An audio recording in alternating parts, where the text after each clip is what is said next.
process in providing service to customers, different grievances redressal mechanisms available for insurance policyholders, and how to communicate and relate with customers.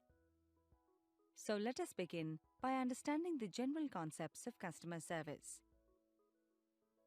The role of customer service and relationships is far more critical in the case of insurance than in other products. This is because insurance is a service which is very different from real goods. Let us understand this by comparing a car with an insurance contract. A car is a tangible good which can be experienced, whereas insurance contract is a contract to compensate against loss. The buyer of the car can expect immediate pleasure, whereas in the case of insurance, buyer cannot expect immediate pleasure. Making, selling, and using of a car takes place at different times and places, whereas production and consumption of an insurance contract may happen simultaneously. Now let us study the ServQual model, which is a well-known model for service quality. According to this model, there are 5 major indicators of service quality. First, reliability, which is the ability to perform the promised service dependably and accurately. Second, responsiveness, which refers to the willingness and the ability of service personnel to help customers and provide prompt response to the customer's needs. Third, assurance, which refers to the knowledge, competence, and courtesy of service providers and their ability to convey trust and confidence. Fourth, empathy, which is described as the human touch. It is reflected in the caring attitude and individualized attention provided to customers. And lastly, tangibles, which represents the physical environmental factors that the customer can see, hear, and touch. For example, the location, the layout, cleanliness, or professionalism that one gets when visiting an insurance company's office. So, what is the secret of success behind leading sales producer of an insurance company? It is the commitment to serve their customers. A good quality service ensures customer renewals and referrals to the agents. Let us now learn about the customer lifetime value to better understand how happy customers benefit the agent and the company. Customer lifetime value may be defined as the sum of economic benefits that can be derived from building a sound relationship with a customer over a long period of time. It consists of 3 parts: the historical value, the present value, and the potential value. Thank you. In this next video of the lesson, Customer Service, we will see how an agent can render great service to the customers. Here we will see how the role of an agent begins at the stage of sale and continues through the duration of the contract. There are 4 main stages in the customer life cycle, and the agent has a critical role in each of these stages. These are point of sale, proposal stage, acceptance stage, and the claim stage. We will now learn about each one of them in detail. First is the point of sale. Agent is the first point of service as well as a point of sale. However, the role of an insurance agent is much more than being a salesperson. He also needs to be a risk assessor, underwriter, risk manager, counselor, designer of customized solutions, and a relationship builder who thrives on building trust and long-term relationships. The second stage, where the agent has an important role to play, is the proposal stage. The agent has to support the customer in filling out the proposal for insurance. He should ensure that the insured takes the responsibility for the statements made therein.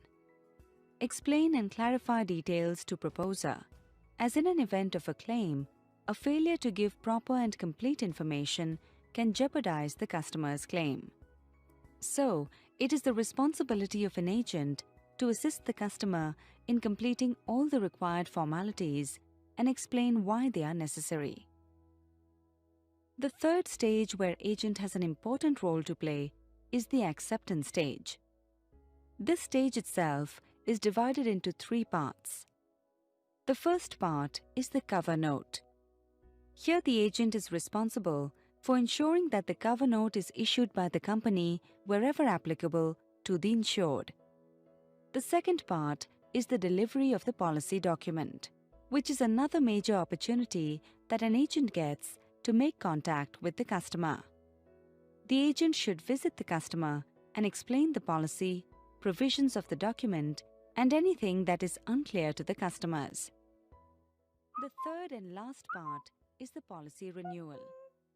Non-life insurance policies have to be renewed each year, and the customer has a choice at the time of each renewal to continue insuring with the same company or switch to another company. The agent must maintain goodwill with the customer and inform him about the upcoming renewal date to maximize the possibility of the customer renewing the policy. The last stage is the claim stage, where the agent has a crucial role to play at the time of claim settlement. It is his task to ensure that the incident giving rise to the claim is immediately informed to the insurer and that the customer carefully follows all the formalities and assists in all the investigations that may need to be done to assess the loss. Thank you. In this next video of the lesson, Customer Service, we will understand how the complaints or grievances provide an opportunity to an agent or the company to demonstrate how much they care about the customer's interests. Here we will be covering the fundamentals of grievance redressal. A complaint is a crucial moment of truth in the customer relationship. Complaints provide us the opportunity to demonstrate how much we care for the customer's interests. If the company gives a prompt response to the complaints, there is potential to actually improve customer loyalty. The human touch is very critical in this, as the customers want to feel valued. If they do not provide the service as per customer expectations, the customers may feel cheated, and it also hurts their ego. IRDA has launched an integrated grievance management system, IGMS, which acts as a central repository of insurance grievance data and a tool for monitoring grievance redress in the industry. Policyholders can register on the system with their policy details and lodge their complaints. Complaints are then forwarded to respective insurance company. IGMS tracks complaints and the time taken for redressal. The complaints can be registered at the link given on the screen. The Consumer Protection Act was passed to provide better protection to the consumer's interest and to establish consumer councils and other authorities for the settlement of consumers' disputes. It is important to understand the definitions provided in the Act. They are service, which means service of any description which is available to potential users and includes the provision of facilities. Consumer, which means any person who buys any goods or avails any services for a consideration. Defect, which means any fault or imperfection in the quality, nature, and manner of performance which is required to be maintained under law. Complaint, which means any allegation in writing made by a complainant on unfair trade practices, defects in goods and services, etc. And consumer disputes, which means a dispute where the respondent denies and disputes the allegations contained in the complaint. Consumer disputes redressal agencies are established in each district, state, and at national level. District Forum has the jurisdiction to entertain complaints where value of the goods or services and the compensation claimed is up to Rs 20 lakhs. State Commission is a redressal authority which has original, appellate, and supervisory jurisdiction. It entertains appeals from the District Forum. It entertains disputes where goods or services and the compensation claimed exceeds Rs 20 lakhs but does not exceed Rs 100 lakhs. And National Commission, which is the final authority and has original, appellate, as well as supervisory jurisdiction. It can hear the appeals from the order passed by the State Commission. It entertains disputes where goods or services and the compensation claimed exceeds rupees 100 lakhs. All the three agencies have powers of a civil court. The procedure for filing a complaint for the three redressal agencies is very simple.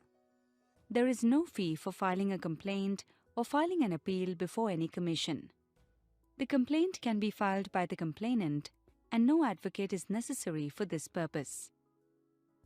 If the forum is satisfied that the goods complained against suffer from any of the defects specified in the complaint, or that any of the allegations contained in the complaint about the services are proved, the forum can issue an order directing the opposite party to do one or more of the following. First, return the charges paid by the complainant. Second, to award such amount as compensation to the consumers for any loss or injury suffered by the consumer due to negligence of the opposite party. Third, remove the defects or deficiencies in the services in question. Fourth, discontinue the unfair trade practice. And fifth, provide adequate costs to parties. The majority of consumer disputes with the three forums fall in the following main categories. First, delay in the settlement of claims.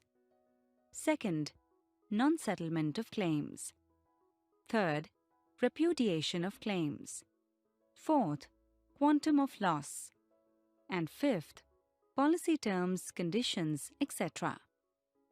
The central government, under the Powers of Insurance Act, made redressal of public grievances rules to resolve all complaints related to settlement of claim on the part of the insurance companies in a cost-effective, efficient, and impartial manner.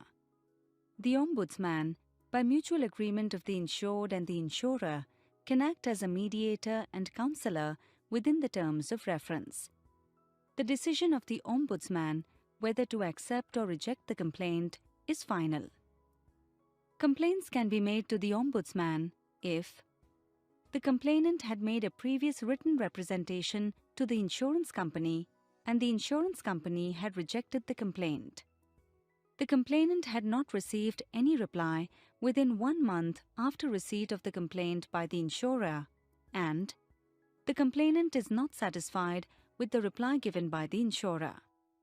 Secondly, the complaint is made within 1 year from the date of rejection by the insurance company, and the complaint is not pending in any court or consumer forum or an arbitration.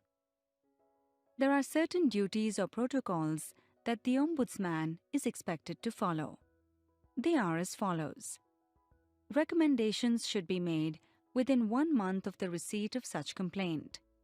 The copies should be sent to both the complainant and the insurance company. Recommendations have to be accepted in writing by the complainant within 15 days of receipt. A copy of acceptance letter by the insured should be sent to the insurer and his written confirmation sought within 15 days of his receiving such acceptance letter. It is important to note that if the dispute is not settled by intermediation, the Ombudsman will pass award to the insured which he thinks is fair. The awards by Ombudsman are governed by the following rules. First, the award should not be more than rupees 20 lakhs. Second, the award should be made within a period of 3 months from the date of receipt. Third, the insurer shall comply with the award and send a written intimation to the Ombudsman within 15 days. And fourth, if the insured does not intimate in writing the acceptance of such award, the insurer may not implement the award. Thank you. In this next video of the lesson, Customer Service, we will understand the importance of communication skills in customer service. Soft skills is one of the most important skills that an agent needs to possess for effective performance at work. Here we will be covering how to maintain good customer relationships with effective communication. Customers are human beings with whom the company needs to build a strong relationship. It is both the service and the relationship experience that ultimately shapes how the customer would look at the company. For making a healthy relationship, trust plays an important role, but there are other elements as well. Every relationship begins with attraction. One needs to be simply liked and must be able to build a rapport with the customer. The second element of a relationship is one's presence, which means being there when needed. Third element is communication, which is the message one sends across to another. It is a function of how one thinks and sees. All communications require a sender who transmits the message and a recipient of that message. The process is complete once the receiver has understood the message of the sender. Communication may take place in several forms such as oral, written, non-verbal, or using body language. Whatever the content or form of message or the media is, the essence of communication is given by what the recipient has understood as being communicated. Now let us look at the communication process. The communication process starts with source. As a source, the agent must be clear about why she is communicating, what she wants to communicate, and must be confident that the information is useful and accurate. Second is message, which is nothing but the information that one wants to communicate. Third is encoding, which is the process of transferring the information into a form that can be sent and correctly decoded at the other end. Fourth is the channel. A message is conveyed through a channel which can be verbal, that is a telephone call, or written, that is letters, emails, etc. Fifth is decoding. It is the step where the information gets received, interpreted, and understood in a certain way at its destination. Sixth is the receiver. It is an individual or individuals to whom the message is sent. Seventh is the feedback. When a message is being sent and received, the receiver is likely to send feedback in the form of verbal and non-verbal messages to the sender. In the process of communication, there are some barriers that can arise at each step. Communication can get distorted because of the impression created about the sender, or because the message has been poorly designed, or because too much or too little has been conveyed, or because the sender has not understood the receiver's culture. Thank you. In this next video of the lesson, Customer Service, we will look at some of the concepts that the agent needs to understand about nonverbal communication. Here we will be covering the skills required for nonverbal communication. In nonverbal communication, attraction is the first pillar of any relationship, and it lasts for long. Some useful tips for making a good first impression are: first, you always have to be on time. Second, you have to present yourself appropriately. Third, you should have a confident smile on your face. Fourth, you have to be open and positive. Fifth, you have to show interest in your prospect. Your body language shows how confident you are. It gives an impression that the person is worth listening. An agent can look confident through his posture and through purposeful and deliberate gestures. Another important factor is trust. In a conversation, the agent has to be aware of some of the typical signs that may indicate when one is not honest and believable, and be on guard against them. They are as follows: little or no eye contact. Hand or fingers are in front of one's mouth when speaking. Increasing breathing rate. Face turning red, excessive sweating, etc.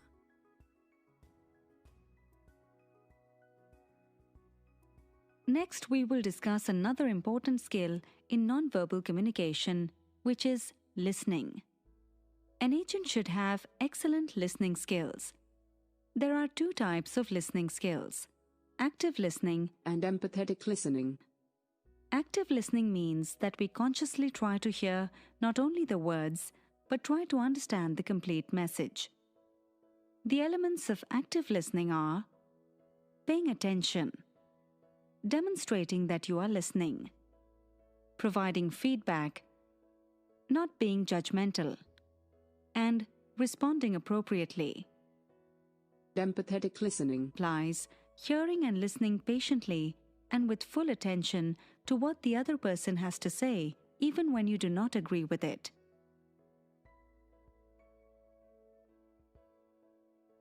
Thank you. In this last video of the lesson, Customer Service, we will study about the role of ethics in insurance business. Here we will be discussing the characteristics of an ethical behavior. There is an increasing discussion about accountability and corporate governance, all of which together can be called ethics in insurance business. Ethical behavior automatically leads to good governance. Unethical behavior shows little concern for others and high concern for self. The Code of Ethics, spelled out by the IRDA in the various regulations, is directed towards ethical behavior. Compliance would be automatic if the insurer and its representatives always kept the interests of the prospect in mind. There are some characteristics of ethical behavior. First, placing best interests of the client above one's own direct or indirect benefits. Second, holding in strictest confidence and considering as privileged anything pertaining to client affairs. And third, making full and adequate disclosure of all facts to enable clients make informed decisions. But sometimes, the ethics are compromised in the following situations. First, having to choose between two plans, one giving much less premium or commission than the other. Second, temptation to recommend discontinuance of an existing policy and taking out a new one. And third, becoming aware of circumstances that could adversely affect the interests of the client or the beneficiaries of the claim. Here is a quick look at the topics covered in this lesson. Thank you. We will be covering the legal aspects of an insurance contract. Under legal aspect, we will be covering the following topics. Insurance contract is a contractual agreement in which the insurer agrees to provide financial protection to the proposer against certain specified risks for a price or consideration known as the premium. The contractual agreement takes the form of an insurance policy. Elements of a valid contract are offer and acceptance, consideration,